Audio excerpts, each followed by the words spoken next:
नमस्कार, खबरों की खबर में आपका स्वागत है। कांग्रेस पार्टी को क्या हो गया है?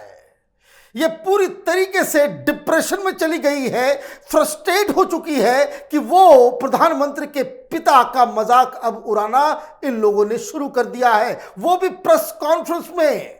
आज जब कांग्रेस पार्टी ने अपने प्रेस कॉन्फ्रेंस को शुरू किया तो पवन खेड़ा, जो बहुत ही बड़े सीनियर प्रवक्ता है कांग्रेस पार्टी के, उन्होंने प्रधानमंत्री नरेंद्र मोदी के पिता का मजाक उड़ाया, और मजाक भी ऐसा जिसे आप सुनेंगे तो आपको भी तरस आएगी। बुद्धि के ऊपर कांग्रेस पार्टी जो ऑलरेडी अपने वर्चस्व की लड़ाई लड़ रही है, और ऐसे में इस फ्रस्ट्रेशन में इस तरह की गंदी जुबान अगर प्रवक्ताओं की चलती है तो इस पार्टी का क्या होगा भगवान ही जाने। लेकिन उन्होंने ये फ्रस्ट्रेशन प्रधानमंत्री मोदी के पिता पे क्यों निकाली, ये भी बात आप समझ लीजिए। जिस वक्त ये वीडियो रिकॉर्ड कर रहा हूं, छत्तीसगढ़ में कांग्रेस पार्टी के कई सारे नेताओं के घरों के अंदर ईडी की छापेमारी चल रही है, और ये छापेमारी कोई अनायास नहीं हुई है। छत्तीसगढ़ में कोयला घोटाला चल रहा है, 1.5 महीने से वहां ताबड़तोड़ कार्रवाइयां चल रही है, लोग गिरफ्तार हो रहे हैं। और उसी सिलसिले में जब आज ईडी ने कांग्रेस पार्टी के नेताओं के घर छापेमारी की तो दिल्ली में पवन खेड़ा के मुंह से ये बदजुबानी हो गई। यदि जेपीसी बैठा सकते थे तो नरेंद्र दामोदर दास मोदी को क्या प्रॉब्लम है? गौतम दास है दामोदर दास, सॉरी, नाम भले दामोदर दास है, काम गौतम दास का करते हैं।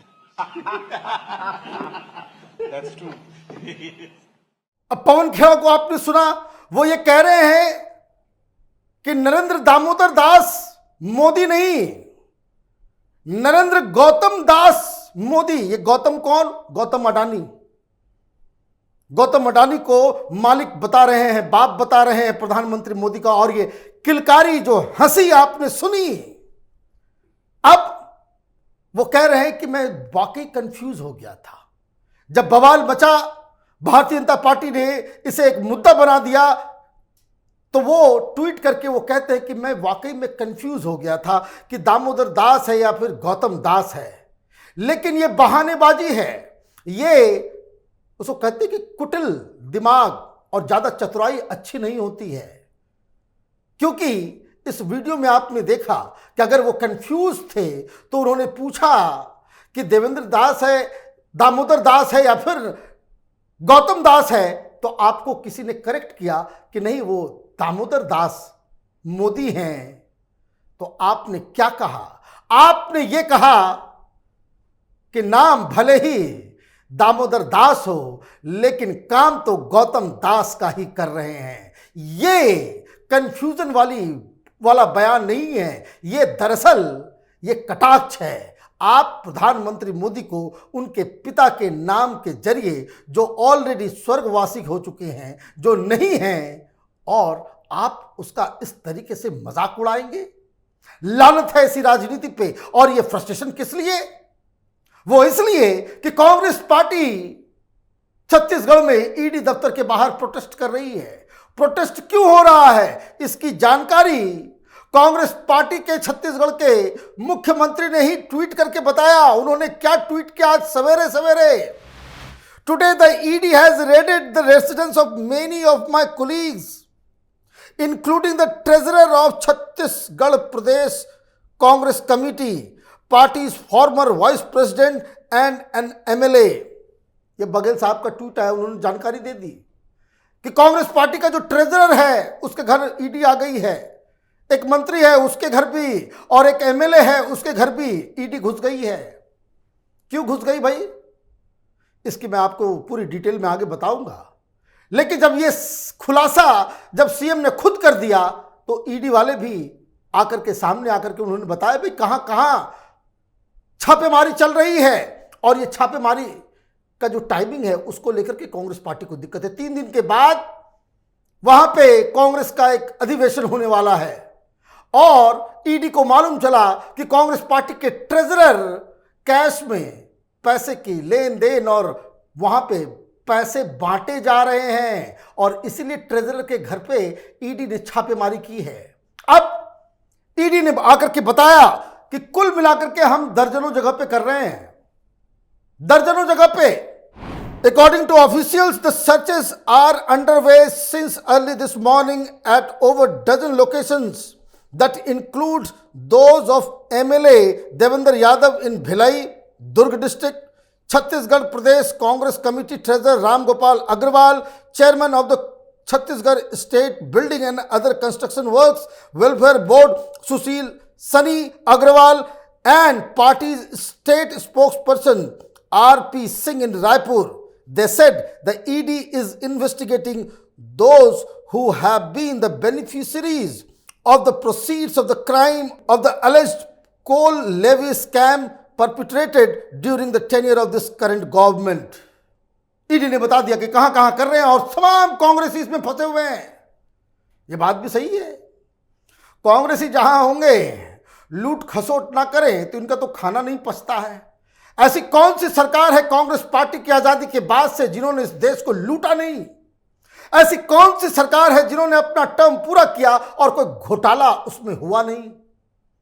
ऐसा कौन सा डिपार्टमेंट है जिसमें कांग्रेस पार्टी ने स्कैम नहीं किया हो? पवन खेड़ा बता सकते हैं? अब जब पकड़े जाते हैं तो इनको प्रधानमंत्री का चेहरा याद आता है। ये चुनाव लड़ नहीं सकते, प्रधानमंत्री को हरा नहीं सकते, तो गाली गलौज की भाषा पे उतर आते हैं। अब आप समझिए कि ये पूरा केस क्या है। केस ये है, the ED investigation relates to a massive scam in which an illegal levy of rupees 25 was being extorted for every ton of coal transported in Chhattisgarh by a cartel involving senior bureaucrats, businessmen, politicians and middlemen. 9 persons including State Administrative Service Officer Chaurasia, Surikant Tiwari, his uncle Lakshmikant Tiwari, Chhattisgarh cadre IAS officer Sameer Bisnoi, and other coal businessmen Sunil Agrawal have been arrested by it till now in the case. क्या कर रहे थे ये लोग? लूट मची हुई है। हर टन कोयले के ऊपर 25 रुपए दलाली। मोटा मोटी अगर आप समझ लीजिए कि एक ट्रक निकल रहा है तो 500 रुपए वो उगाही का धंधा चल रहा था। ठीक वैसे जैसे उगाही चल रहा था महाराष्ट्र में, जहां कांग्रेस, एनसीपी और शिवसेना की सरकार थी, यहां कोयले पे उगाही चल रही थी।